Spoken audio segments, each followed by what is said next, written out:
India కూటమి నేతలు మాట్లాడుతున్నారు. ఇప్పుడు లైవ్ చూద్దాం.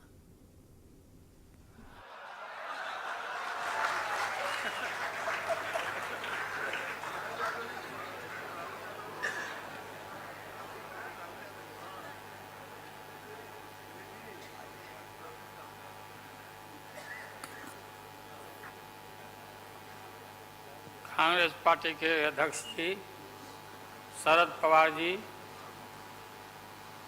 मंच पर बैठे हुए हमारे देश के सभी पार्टी के नेतागण मोदी के पार्टी को छोड़ के मुझे काफ़ी प्रसन्नता हुई कि हम इस देश के विभिन्न पार्टियों के नेता अलग अलग बैठे थे और नरेंद्र मोदी ससर रहे थे आगे। हम एक नहीं थे, एक मंच पर एक एक उम्मीदवार खड़ा नहीं होते थे। उसका खमियाजा देश को भुगतना पड़ा और मोदी काफ़ी इसका लाभ उन्होंने उठाया। हम शुरू से ही यह लड़ाई लड़ते रहे हैं कि भाजपा हटाओ देश बचाओ। भा मने भाजपा, ज मने जलाओ और पा मने पार्टी बोलते रहते थे। ये बात सही हो रहा है, सही निकल रहा है। इस देश में माइनॉरिटी सुरक्षित नहीं है। क्या क्या हुआ आपको मालूम होगा इस देश में क्या हो रहा है कि आज हमारे अल्पसंख्यक भाई सुरक्षित नहीं है, महसूस नहीं कर रहे हैं। अच्छा, देश में गरीबी बढ़ रही है, महंगाई बढ़ रही है। 60 रुपया किलो भिंडी हो गया। भिंडी, टमाटर का जो हाल है सो जानते ही हैं, जबकि टमाटर में कोई स्वाद भी नहीं है इनके राज में।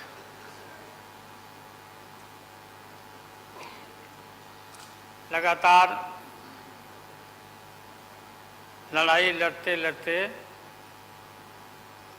हम लोग आज इस मुकाम पर आए हैं कि अब हम सब पटना, बंगलोर और महाराष्ट्र, यहाँ मुंबई में ये मीटिंग के बाद अब एक निष्कर्ष पर हम लोग पहुँचे हैं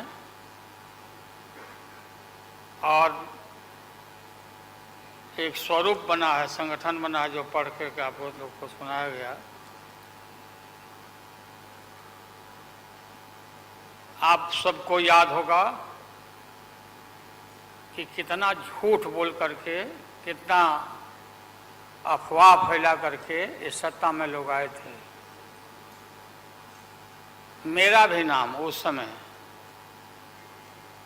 और देश के नेताओं का नाम इन लोगों ने यह प्रचारित किया था कि इन लोगों का पैसा स्विस बैंक में जमा है, स्विस बैंक में। और मोदी जी बोले कि हम आएंगे और स्विस बैंक का पैसा ला करके हम देश के तमाम लोगों को हर के को खाता खुलवाया कि 5-5 लाख रुपया जमा करेंगे। 15-15 लाख रुपया। हम भी झांसा में आ गए और हमने भी अपना खाता खुलवाया। मेरे 7 बेटियां, 2 बेटा और पति पत्नी दोनों मिला के 11 हो जाते हैं। देखा कि भाई 15 से गुना कर दीजिए, पैसा काफ़ी मिल जाएगा। हमने तो पशुपालन में कोई पैमानी शैतानी भ्रष्टाचार नहीं किया जो भ्रष्टाचार नरेंद्र मोदी कर रहे हैं, करा रहे हैं। सारे देश भर के लोग खाता खुलवा दिया, सब गरीब गुरबा आदमी प्रचारित करवाया इन लोगों ने। और मिला क्या, सो देश के लोगों को मालूम होगा, आप लोगों को भी मालूम होगा, आप लोग में वैसे भी खुलवाए होंगे आप लोग पढ़ा प्रेस के लोग भी, कि हो सकता है भाई मिल जाए, पैसा है देश का तो मिल जाए, वापस आ जाए। एक पैसा नहीं, सब इन्हीं लोगों का पैसा था। अभी काफी जय जयकार हो रहा, होना चाहिए, वैज्ञानिकों का होना चाहिए। चंद्रयान पर लोग गए, सब घूमे फिरे लोग, हमारे वैज्ञानिक, देश का नाम ऊंचा हुआ। अब हमने सुना है कि मोदी जी अब ये सोच रहे हैं, और इसीलिए पहले ही लोकसभा का मीटिंग भी सुना, बोला दिया है। हमने ये सुना, किसी जिम्मेवार आदमी ने कहा कि भाई हम लोग तो अब इतना देश के वैज्ञानिक आगे देश को ऊंचा कर दिए, दुनिया में नाम हो गया। हम अपील कर रहे हैं इसरो के वैज्ञानिकों से, अपने देश के वैज्ञानिकों से, कि भाई मोदी जी को पीछे नहीं रहना चाहिए, इनको चंद्रलोक से की बात छोड़ो, अब सूर्यलोक पर इनको पहुंचाओ। नरेंद्र मोदी पहुंच तो जाओ, हाँ, दुनिया भर में नाम हो जाएगा मोदी जी का। अमेरिका सब देश कहाँ पीछे छिटा जाएगा। राहुल गांधी जी घूमते रहते हैं अमेरिका में, कई देश में ये घूमे, इनको अवसर मिला है, तो ये भी देख लेंगे कि भाई मोदी जी सचमुच में देश का नाम करने के लिए अब ये चल पड़े हैं।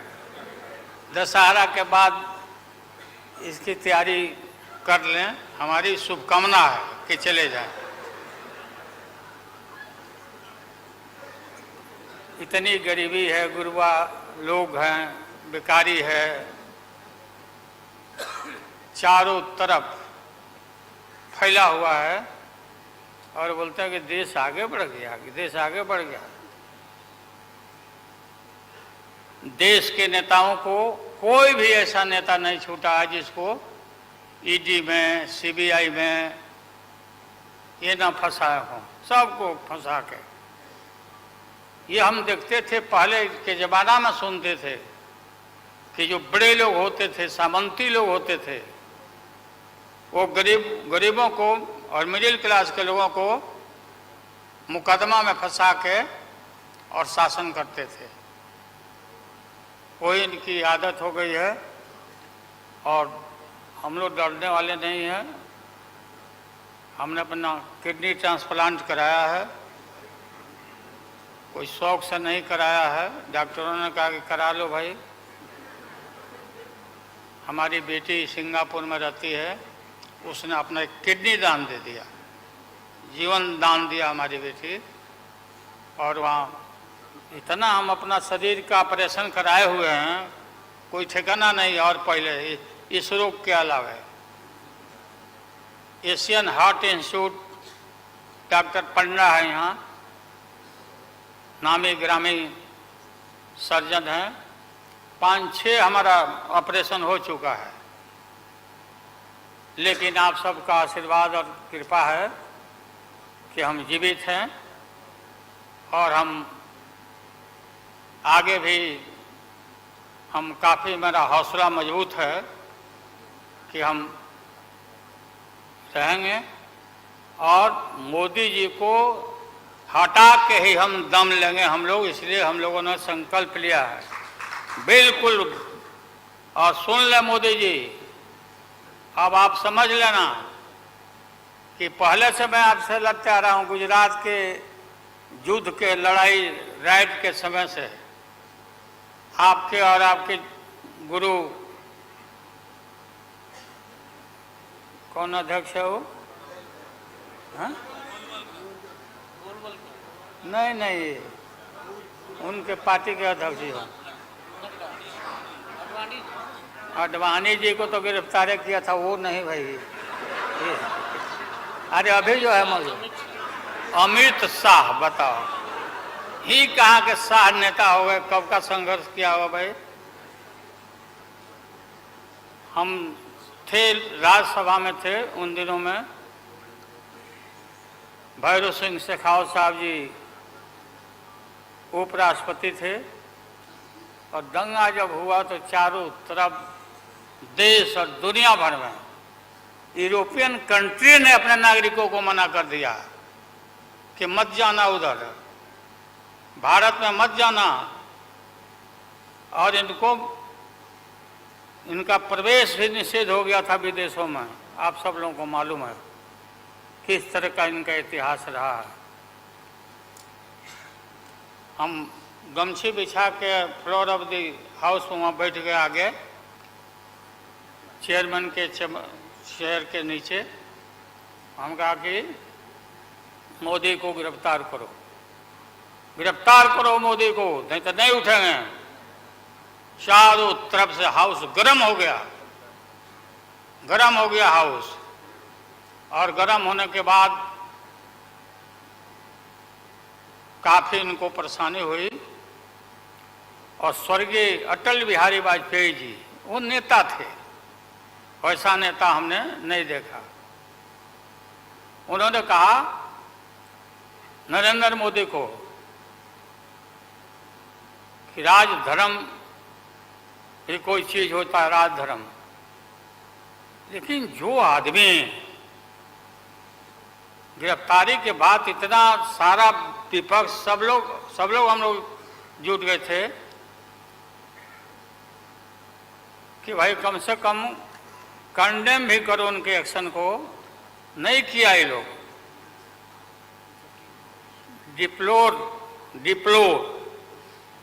डिप्लोर मतलब किया कि वो भी नहीं, अंदर से नहीं निकला इन लोगों को कि हम निंदा करें, इतने बड़े नरसंहार हुआ था, क्या क्या हुआ उसको दोहराने की जरूरत नहीं है। हम सब लोग ज़्यादा भाषण नहीं, भाषण का तो मेरा, हमारे दीदी भी यहाँ बैठी हुई है, ममता दी निकल गई, अच्छा चले। तो सारे जो उस समय लोग थे हमारे साथी, बालू जी भी निकल गए।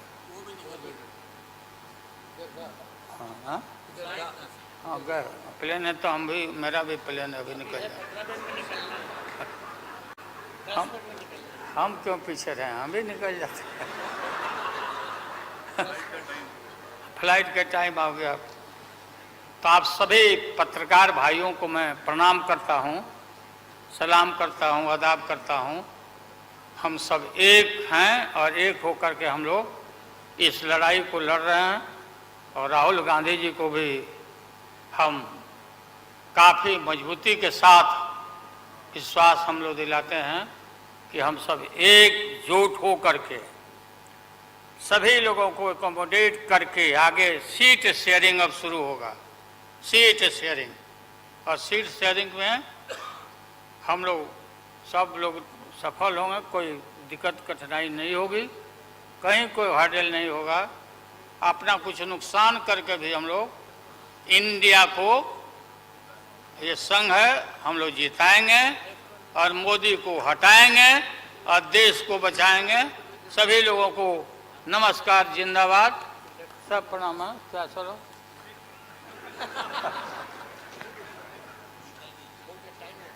टाइम भी हो गया, तो नमस्ते सब लोगों को, प्रणाम। पवार साहब के लिए भी हम लोगों की शुभकामना है। आप पुराने नेता हैं, डटे रहिएगा, अपना पार्टी को मजबूत रखिए, हम लोग आपके साथ हैं। अब मैं सीताराम येचुरी जी को आमंत्रित करता हूं, अपनी बात रखें।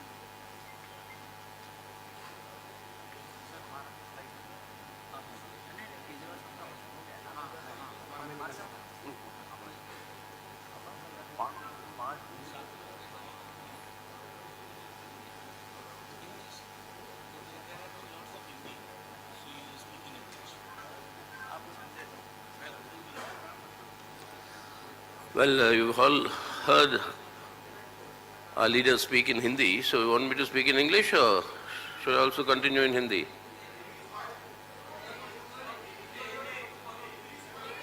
Telugu, my mother tongue. Huh? Well, you've heard the basic decisions here. India, this alliance is met, it is expanded. There are two more parties that have joined, and we think that more will join.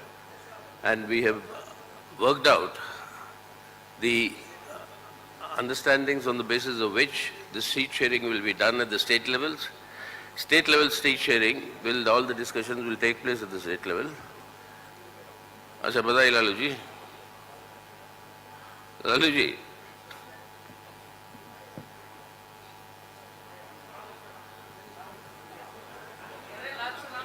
लाल सलाम कहते हैं ना ये the spirit of India. Lalu ji is saying Lal Salam to me and I am saying Jai Hind to him. So that at the state level we'll work out the adjustments, seat adjustments, etc. State to state it will vary.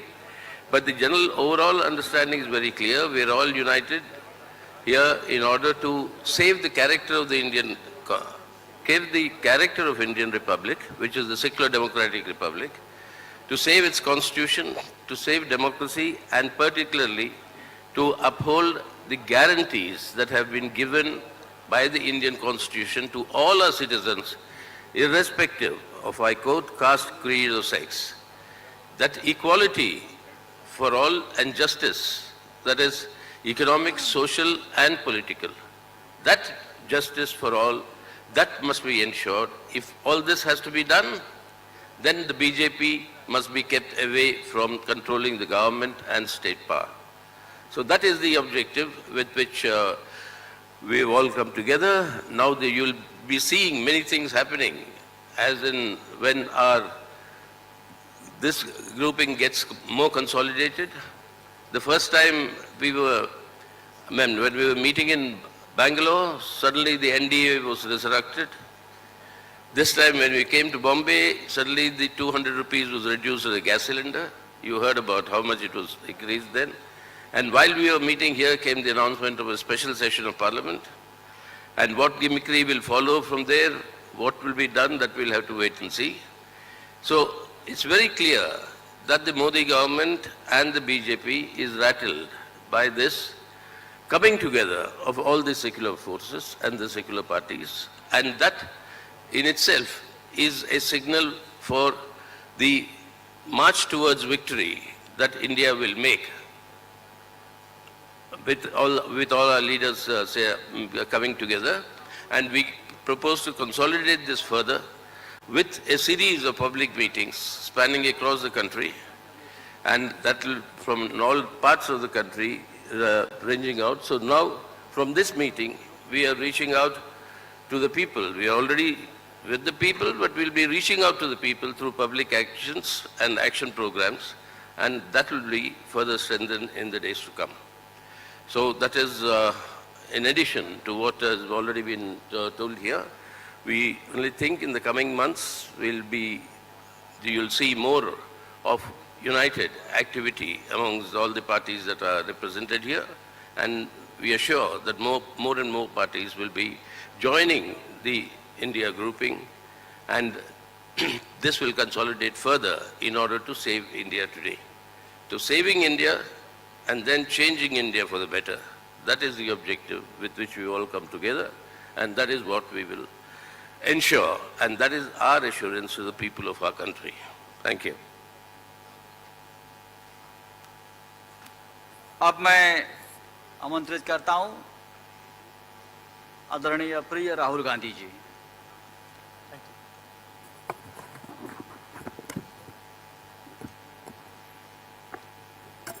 I'd like to thank Thakre ji, Sharad Pawar ji, Congress Party of Maharashtra, our leaders, for organizing a fantastic session of the India Alliance.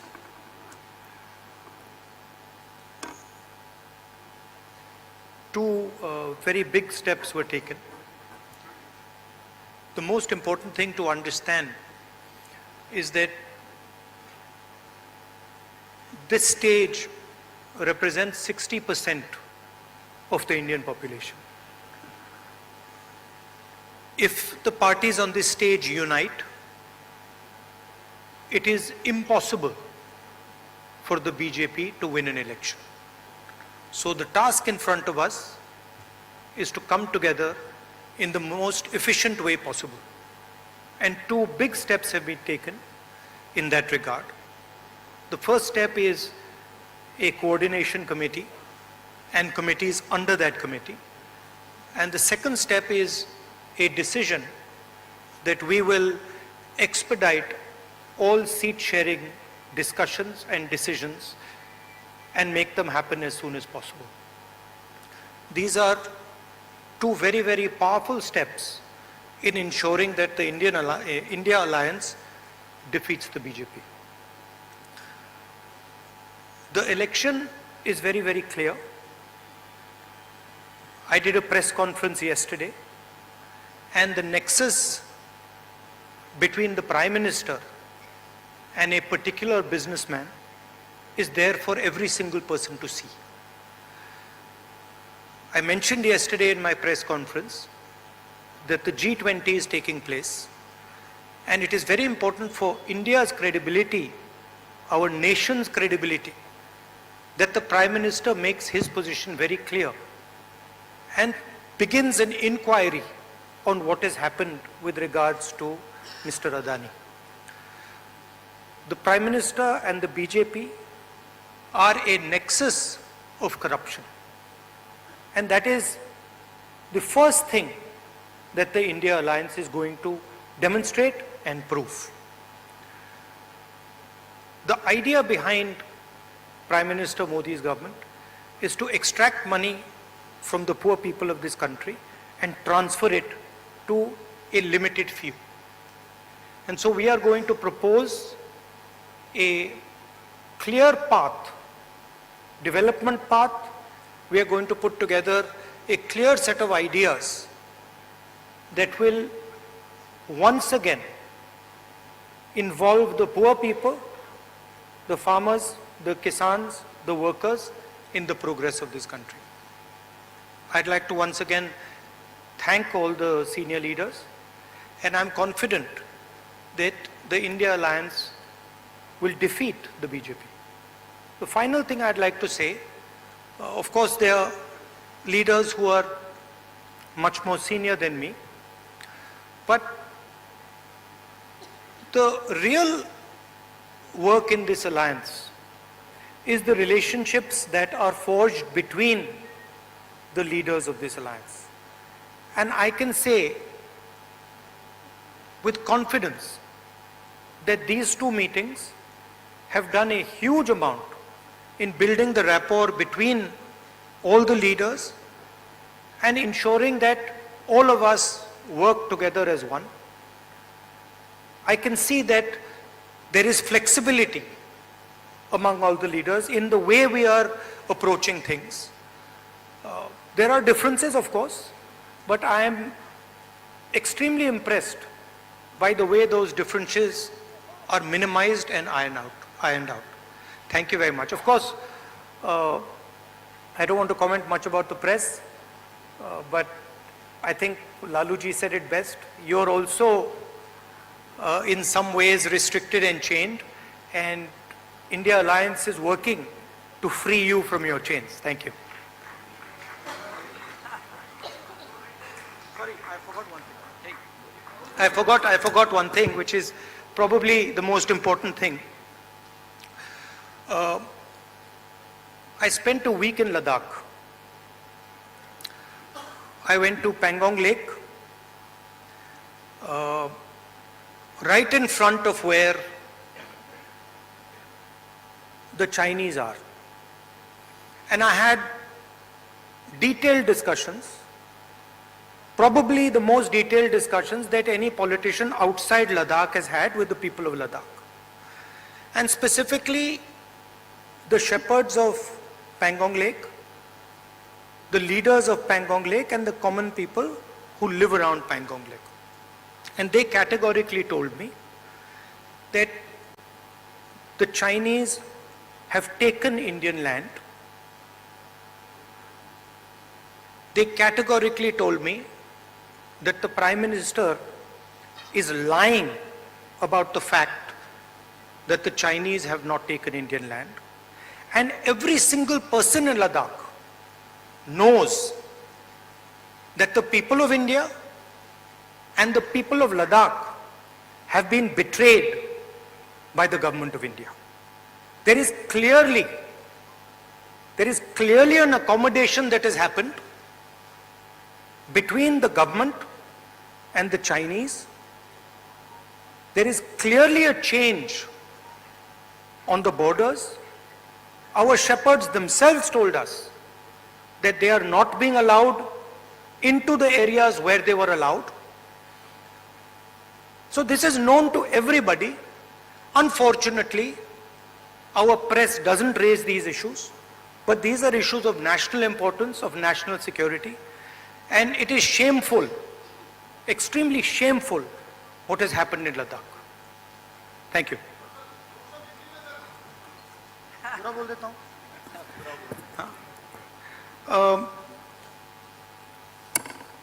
सबसे पहले मैं शरद पवार जी, ठाकरे जी और जो महाराष्ट्र कांग्रेस के हमारे नेता हैं उनको धन्यवाद करना चाहता हूं कि उन्होंने एक बहुत अच्छा सेशन यहां हमारे लिए किया। सेशन में दो महत्वपूर्ण बातें डिसाइड की गई। पहले कि एक कोऑर्डिनेशन कमेटी होगी और दूसरी कि जल्दी से जल्दी जो सीट शेयरिंग का मामला है उसको हम डिस्कस करके उसमें हम रेजोल्यूशन निकाल देंगे। नरेंद्र मोदी और अदानी जी के बीच में जो रिश्ता है उसके बारे में मैंने कल बोला। इंटरनेशनल फाइनेंशियल न्यूज़पेपर्स में आया है कि $1 बिलियन पैसा हिंदुस्तान से गया है, बाहर गया है और वापस आया है। नरेंद्र मोदी जी G20 करा रहे हैं और हिंदुस्तान की इज्जत का मामला है। नरेंद्र मोदी जी को कह देना चाहिए कि वो इंक्वायरी कराएंगे, और अगर वो इंक्वायरी नहीं कराएंगे तो फिर पूरे देश को पता लग जाएगा कि क्यों इंक्वायरी नहीं कराई जा रही है। स्टेज पे जो नेता हैं, जो पार्टीज हैं, वो हिंदुस्तान के 60% लोगों को रिप्रेजेंट करती हैं, और अगर हम एक साथ मिलके चुनाव लड़ेंगे तो बीजेपी चुनाव जीत ही नहीं सकती है। और मुझे बहुत खुशी हो रही है कि जो हमारी पार्टीज हैं, जो हमारे नेता हैं, उनके बीच में जो रैपोर है, जो फ्लेक्सिबिलिटी है, वो गहरी होती जा रही है। और मुझे लगता है कि इंडिया अलायंस बीजेपी को चुनाव में आसानी से हरा देगा। बीजेपी हिंदुस्तान के गरीब लोगों से धन छीनकर चुने हुए 2-3 लोगों को देती है। हमने प्रोग्राम्स की बात की है। एक हम कमेटी बना रहे हैं जो पॉलिसीज के बारे में डिस्कशन करेगी, और जो हमारे किसान हैं, मजदूर हैं, गरीब लोग हैं, उनके लिए जो हमारा विजन है वो हम थोड़ी ही देर में हिंदुस्तान को, आप सबको दिखाएंगे। Thank you. इंडिया अलायंस के एक मजबूत स्तंभ आदरणीय शरद पवार जी।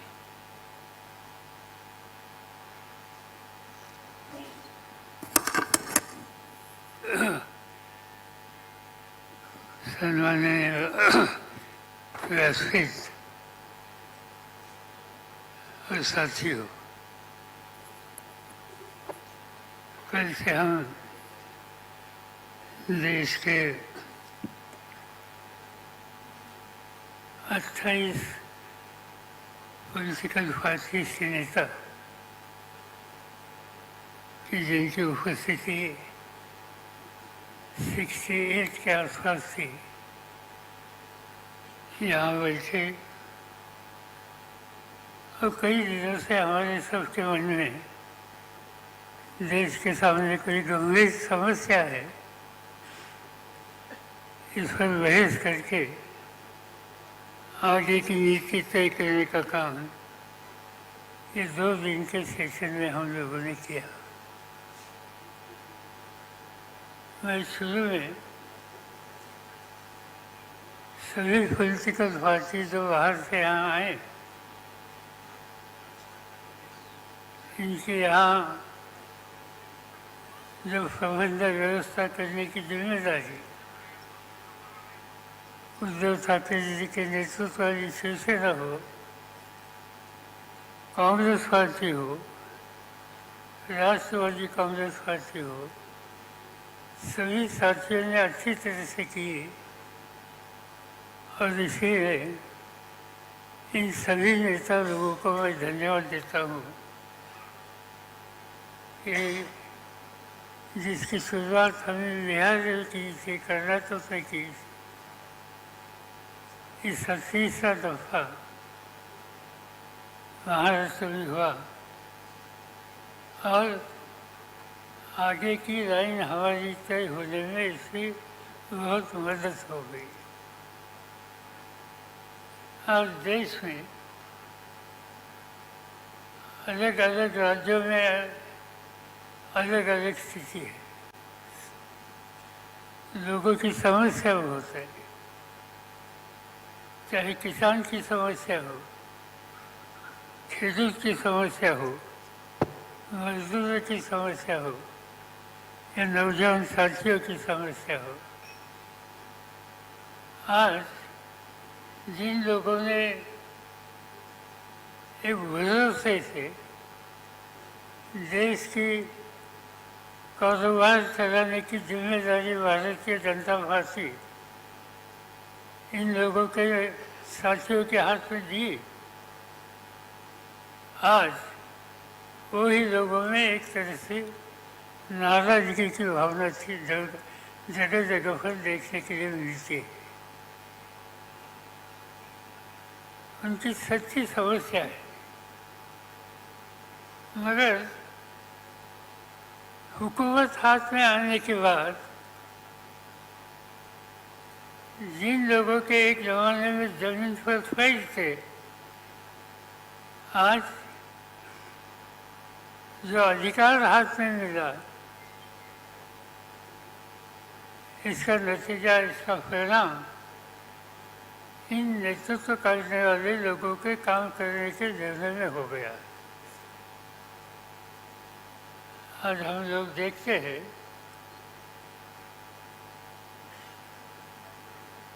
कि राजनीति में राजनीतिक दल मिलकर काम करने की तैयारी करते हैं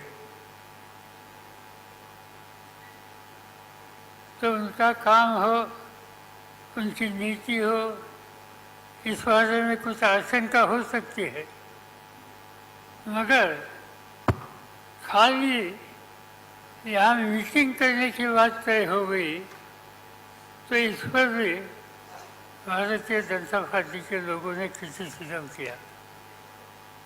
उन लोगों ने कहा नेतृत्व ने कि मिलने की क्या आवश्यकता है, प्रजातंत्र में कोई भी इशूज हो लोगों के सामने, इसलिए मिलकर आपस में बहस करके कोई रास्ता निकलेगा कैसे, इस पर ध्यान देना, ये तो कोई गलत बात नहीं है, मगर हम लोग यहाँ मिले इस पर भी एक तरह का क्रिटिसिज्म हमारे कुछ साथियों ने किया।